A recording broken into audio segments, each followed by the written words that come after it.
Hey, Whiskey Fancies, I'm Chris. And I'm Kara. Kara, what do we have today? We have Bourbon. Decade down. That seems like a long time. It's 10 years. Uncut straight bourbon whiskey. Cool. I was intrigued for this. They're doing like a release once a year. Okay. That they have each decade down. Does it mean they've been doing this release for a decade? I don't know when they started. I know that question was coming. Yep. It's MGP? Oh yeah. All Backbone except for their 10 years Dickel, I believe. Oh. And then their Old Bones, that's also by Backbone. The 15, those are those toted bean totes, supposedly. But everything else that they have, the Backbone Uncut, the Bone Snapper Rye, those are MGP. Ooh, fun. Yeah. So what's special about this one? Okay, so it's supposed to be a blend of their honey barrels. Whoever decides that, I don't know. Do they really have a master distiller at that point? Because there's no names on here. So you said the age says it's 61 months. So when do we stop referring to ages in months and then convert 61 months to years? I don't have children, so that's more than a 3T, right? It might be a 5T. Like, when are we allowed to stop doing math? Okay, so I think this is 5 years old. How about we do that? Yeah, it's supposed to be a blend of 5 to 7. She's looking at the label thinking I'm lying, guys. Yeah. So what's 61 months? 5 years. Is that real? No, because it's an odd number. It's 5.08 years. I think she cheated. I possibly used a calculator. What's a 0.08 in months or weeks? Don't ask me that. Got her.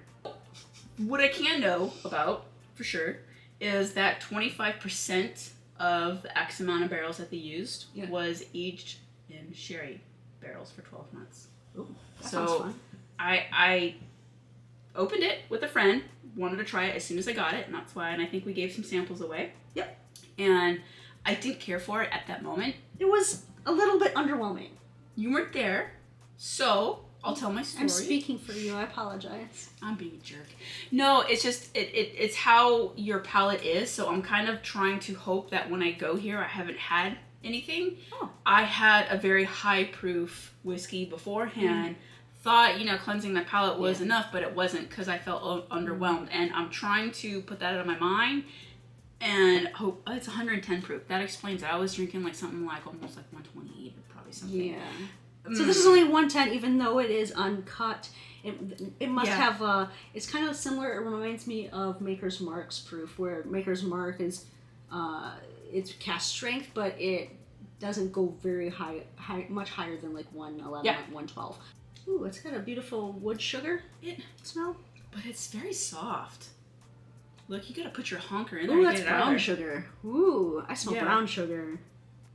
I'm not smelling anything that would correlate to that it was in sherry. No matches, thank God. No, I'm not getting really fruit at all. It's just super caramely. It smells super sweet, but in a bourbony way, like not dessert, but just so deliciousness. It's very soft. I know what you mean by that. Right? Like, you just gotta stick your nose in there just to get it, because it's not coming out of the glass. Oh, I'm excited. It's nice when something doesn't burn your nostrils, because I oftentimes like hurt myself, so that's cool. It kind of reminds me of like a gentleman's drink, where you just gotta be upper stuffy crust, kind of like... Upper stuffy crust? Is that wrong? We're about to find out. I'm just gonna drink this. Okay. I'm conflicted. I'm disappointed still. It's the finish. But there's a little something that... The mid-palate's rounded it out a little bit. Yes. Okay. But I enjoy it for something to start a night with, or end a night if you want to go down in proof, because it does not drink like 110 proof by any means. This is something that's almost like 43% or less. Like, it really drinks really low.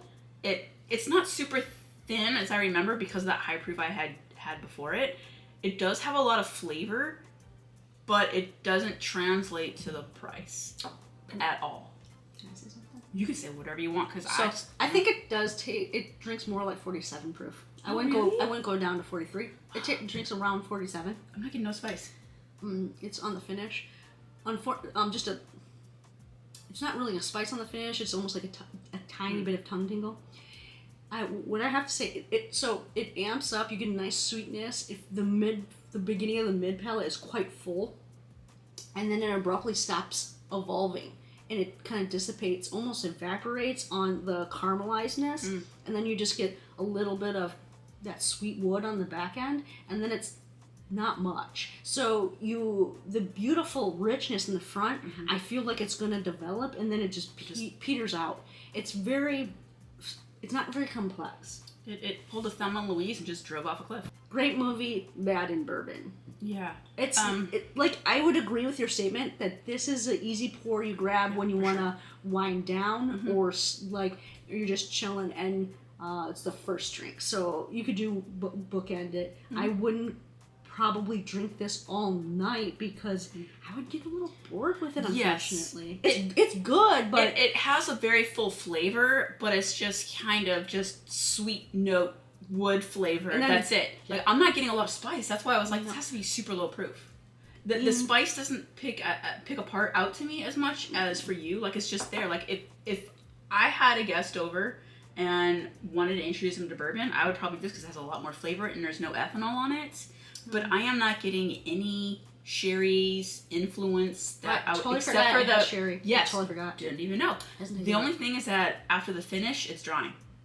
But some bourbons do that to me. Yeah, I don't get that. So I don't know if I would correlate that to a sherry finish. Can we dare tread on how much this is? That's where you're gonna chuck the bottle. Oh no. Okay. $80. That's them MSRP. That's a little high. Because they have other products that are cheaper that I think are actually better. Yeah, the Uncuts are like $55, I believe, and they're single barrels, barrel proof MGP. I think I've had one of those. And it's fabulous. And that's cheaper than this? Yeah. To me, the special Decades Down doesn't justify buying this over that. No. That's a bummer. Without that price tag, like, I honestly wouldn't even pay more than $50 for that. I would give them a 55 to 60 to be generous. Just because of how the prices are in bourbon right now, I just wouldn't go over 50 for it. Just was underwhelming. It's the nose promises more than it can deliver. When you can find the nose. Well, I like the softness. I think that's pleasant. Sometimes soft and gentle is good. Yeah. Sometimes a light touch can do more, you know? And I don't know, I got excited. We're talking about? I got excited, but I'm not super happy about the driving off the cliff. It dissipates really quickly, and I'm not a big stickler for how long the finish is, as long as like there's something fun or different in the finish. I'll settle for it. But this one is just one note. Well, see, I understand about the finish. Like, some people are like, oh, it has no finish, even though it was amazing. Like, I'm not going to drink it again. I get that. But if once you drink it and it's gone and you're like, what was that again? And you have to keep going back to it. I was like that. But it really is more... I can't put into words by my disappointment, but yet at the same time, I'm glad I came back to it because I was completely disappointed after coming off a really high proof whiskey, and I should have cleansed my palate a little bit more, but I'm still disappointed because of the price point. That happens to me all the time. My palate is greatly influenced by what I've had before, like dramatically so. That I've had a pour right after something that I know I absolutely love, and it tastes horrible, and it is so frustrating. You have to be very careful. Do you guys have that experience? Does your palate change dramatically depending on the pour before and after? Because I've done a blind flight that has totally like just wrecked my palate, and I couldn't pick out one of my top favorites. It's amazing. Yeah. So what are you guys' experience with Backbone Bourbon? Do you like it? What about their rye? Give us a comment below, and while you're down there, give us a thumbs up. It helps the channel out a lot. If you like what we're doing, don't forget to subscribe and turn on your notifications so you can join us in our next video. I like this whiskey. I'm a little let down, but I think I can be okay. I'm not okay. I'm sorry. I'm not okay. Okay, well, cheers.